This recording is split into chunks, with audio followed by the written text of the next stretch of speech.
Apakah orang langgar peraturan jalan raya mungkin boleh menyebabkan kemelangan dan kematian? Dia apa-apa saja peraturan undang-undang yang tidak ada dalam Quran dan hadis dibenarkan syarak jika perkara itu membawa kebaikan. Contoh, undang-undang lampu isyarat. Kuning jaga-jaga, merah berhenti, hijau jalan, biru memang tak ada. Faham? Hijau jalan. Undang-undang ini mengawal manusia. Faham? Maka tidak ada dalam Quran hadis. Okey? Kita langgar saja. Merah pun jalan juga. Boleh atau tidak? Jawabnya haram. Bila? Kalau memudaratkan orang. Jadi kalau tengah malam tidak mudarat, dia seorang diri. Dia siapa merah, dia pun tengok tak ada orang kenang depan, tak ada kanan, tak ada kiri, tak ada. Faham? Dia pergi, tidak mudarat, maka langgar peraturan dunia, akhirat tidak berdosa.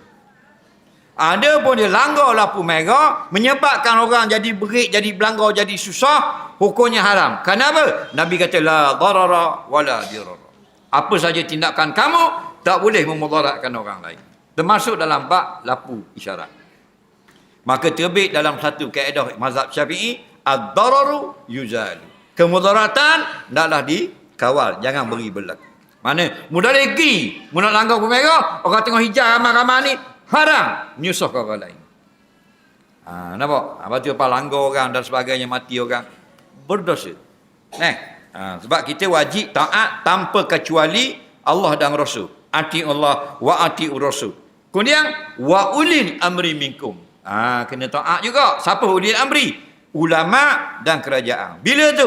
Fatwa ulama yang benar, perintah kerajaan yang tidak bercanggah dengan hukum syarak. Wajib kena taat. Lebih-lebih lagi yang bawa maslahat. Kita belakang rumah kita sungai, dipanggil gazak sungai, tanah kerajaan. Maka kita bela kambing 4 ekor situ, upuh kambing. Halal kambing itu. Walaupun atas tanah rezak kerajaan. Tetapi bila kerajaan nak ambil tanah tu, nak buat jeti, nak buat jambatan, wajib kena serah semula tanah rakyat. Faham lagi? Itu hukum dia. Baru comel. Tak? Ni tengah malam lampu merah dah, tunggu juga. Lek kanan kubur, kiri kubur, depan kubur. Tunggu congok. Pukul 3 pagi. Malam Jumaat pula. Tulis situ 120 saat lagi. Tunggu congok. Subuh tak bayang. Tunggu congok. Siapa atu kubur tu bik? Atu tu gi. Atu suruh gi. Faham? Dok gi juga mana bodoh. Jangan lebih-lebih sangat. Tapi tengah orang tengah ramai-ramai ni budak-budak. Orang tengah jalan hijau mana ada gigi silu. Itu haram. Menyusahkan orang. Hak jaga-jaga, siap-siap motor jaga baik. Hak motor besar, orang tengah jalan kat highway, wong, buat celah orang tu. Itu haram. Menyusahkan orang, menyebabkan orang tergendala, boleh jadi kemalangan orang. Kalau tidak dosa besar, dosa kecil. Nak potong-potong boleh. Orang lelaki tak apa, jenis kaki racing tak ada masalah, potong lagu tu. Faham? Ezah ni besar gini, Yoshimura, 4,000 sutik tong.